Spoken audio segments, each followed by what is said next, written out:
ధనుసు రాశి వారు అన్ని లాభాలు కూడా మీకే రాబోతున్నాయి. కానీ బాధలు, అపనిందలు, భయము, గౌరవ హాని కలిగే అవకాశాలు కొంతవరకు కనిపిస్తున్నాయి. పంచమ రాహువు ఏకాదశ కేతువు అయినందువలన కొంత లాభము, జయము, ప్రోత్సాహము, సన్మానములు, పశులాభములు, పుత్రమూలక లాభములు, అన్ని లాభములు చతుర్థ రాహువు దశమ కేతువు అయినందువల్ల వృత్తి, ఉద్యోగ, వ్యాపారాల యందు చిన్న చిన్న చిక్కులు తొలగుతాయి.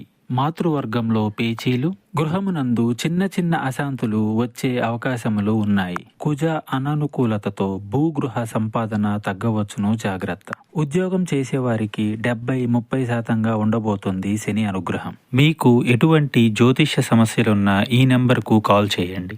భార్యాభర్తల సమస్యలు, సంతాన సమస్యలు, స్త్రీ పురుష వశీకరణం మరియు ఆర్థిక సమస్యలు, ఎటువంటి సమస్యలకైనా పరిష్కారం చూపబడును. నమ్మకంతో కాల్ చేయండి. 3 రోజుల్లోనే పరిష్కారం చూపబడును.